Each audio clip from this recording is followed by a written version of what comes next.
came here to study forced migration, in fact, because I'd taken such an interest in the subject. So, and then I brought that particular project to Ice and Fire, which is the company that I run now. And we do a number of things at Ice and Fire. That's one of them. We're called Actors for Human Rights now because we look at a lot of different themes. But we do a production. We have a production strand, which the Island Nation is our big production this year. We have the Actors for Human Rights work, and we also do participatory work with mostly refugees and asylum seekers, creating work with them that they. Yeah, it's a play that's been 3 years in the making. Before I wrote this play, I wrote another one called On the Record. It was about independent journalists, and one of the people that I followed was Lasampa Wickramatunga, who your viewers might know about, who was assassinated in broad daylight in Colombo. He was a very famous editor of a very famous newspaper. It was quite critical of the government. So I followed his story and interviewed his brother about what had happened, and that story was part of the play. So then a journalist came to see that play called Frances Harrison, who, you know, your viewers will also know about, and she wrote a book called Still Counting the Dead, and she urged me to read that book, and I did, and I was completely astounded by that book, both because the content was so horrific and the magnitude of what happened to those people in the north of Sri Lanka in 2009 was beyond belief. It was sort of unbearable to read in a way. But probably the more shocking thing to me was that I had no idea that this even occurred. I just couldn't believe it wasn't headline news at the time. Why wasn't everybody talking about this, you know? And that was really the urge for me. It was sort of, well, if I didn't know about it, the vast majority of people don't know about this.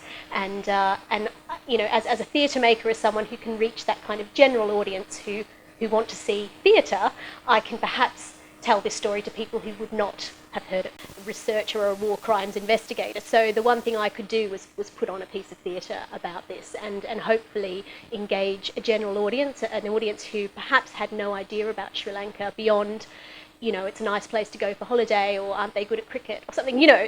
There is a sort of general lack of awareness of what happens in Sri Lanka here in terms of the kind of the non-Sri Lankan population. So I just thought that was one thing I could do, and because it has been an actively suppressed story, it's not just something that the media missed. It's something that the Sri Lankan government has been actively trying to sweep under the carpet and lying about constantly for years. So that was really the motivation to kind of give an alternative version of what happened in 2009. Well, it's based on true events, you know, so I do reference the no-fire zone, that the government declared no-fire zone where people were indiscriminately shelled. I do reference the fact that the UN left and what happened then, and that the UN played down what was happening and denied the numbers of casualties. I referenced the suffering that went on in the north. So there are various things that, you know, events that happen in the play that are real events. But obviously, when you're creating a piece of theatre that's not a documentary piece, you have to create fictional characters. So you have to create fictional relationships and characters that can tell those stories. So I would say it is my fiction, but it's based on real events. I was new to this topic. I sort of stumbled into it, and reading as much as I could, talking to as many people as I could, interviewing a lot of people, and then after that, just thinking, oh, how do I distill this? Now I've got all of this information, and I'm sort of an informed observer. How do I distill that into a play that lasts for an hour and a half, that can take you on a journey, to take an audience that doesn't know anything about Sri Lanka on a journey, on an intellectual and emotional journey, so that they go away enriched and wanting to know more. So the difficult part was having to leave a lot out, because, you know, when you've got 90 minutes to work with and you've got 6 actors and a small space, you know, you can't fit everything in. So they were the difficult decisions. What bits do I tell, and what bits do I leave out? Yeah, it begins in 1999. So it tries to take the audience on a journey of the last attempted peace process. So when Erik Solheim, the Norwegian diplomat, well, he was a politician at the time, he came in and met Balasingham, and it takes us through that, because I think without giving the audience a sense of where the armed struggle came from, what were the roots of it, and what had been attempted, the end of it doesn't make much sense, you know. So you have to sort of give people that background, and then it goes right through until the end of the war, and even beyond. It sort of ends at the point where in 2011, where the Sri Lankan government was putting on a conference where members of 41 different nations came to hear about how they defeated terrorism in the Sri Lankan way. So it takes you on a journey of about, as I said before, the Actors for Human Rights project, which any actor is welcome to join. So have a look at our website. We're opening on the 26th of October for 2 previews, and the previews are a bit cheaper. They're £12 tickets. So then we have press night on the 28th, and then from the 29th of October till the 19th of November, we're running the show. Except not on Sundays. We have a matinee on Saturdays, in case that's of interest to people, at 3:30, and it's done at the Arcola Theatre, which is one of the leading West End theatres in London, and it's in Dalston. It's at East London. There's an overground just around the corner, so it's quite easy to access. And we just hope to see as many people there as possible. Go onto the Arcola's website, arcolatheatre.com, I believe. But if you search for Arcola, Arcola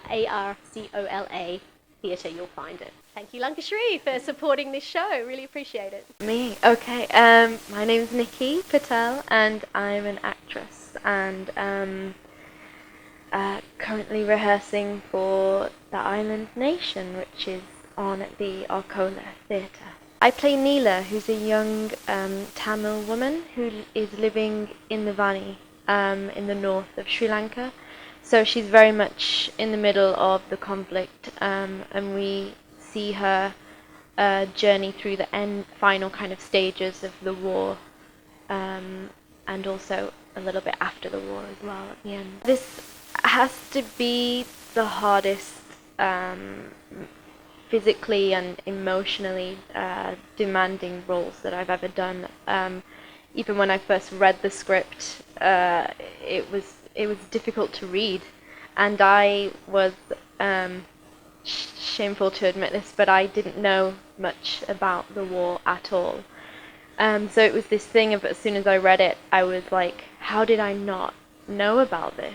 So it was something that I had to put myself fully into, and it's been incredible. It's been an eye-opening experience. It's been difficult. There's been lots of discussions, a lot of talking in the rooms. I've learned so much every single day. Been reading different things, talking about different things, watching different things, and it's been incredible. I don't. Thank God, I can't speak Tamil, unfortunately. But another one of the actors has learnt a little bit of Tamil, and yeah, so we do have a little bit of Tamil happening as well in the play. So my character, we first see her. Yeah, we see her in the village when I think is it 2004, the year of the tsunami, and her journey, basically we see her relationship with a UN official who's come into the area to help with aid and assistance, and we see their relationship growing and developing, and as time goes on, she wants to help this young woman and help get her out of this horribly affected area. And we see her in the middle of the war, getting, in the bunker, getting bombed, getting shelled, and we then see her. She's lucky to actually get to the point of trying to escape, and we see her escape. As a viewer, I think it would be the same as probably. I have, because a lot of the scenes I've not seen, the scenes that I'm not in. So I come into the rehearsal room and I suddenly watch these amazing scenes come together, and I sit and I kind of don't want to blink, because I feel like I miss, there's tension, and there's all these different angles and sides to the story, which is being portrayed, and so I don't want to miss anything. And it kind of, I think, as a viewer, there's also the emotional side, especially with my character, which will again humanize a bit and draws you in emotionally. Thank you.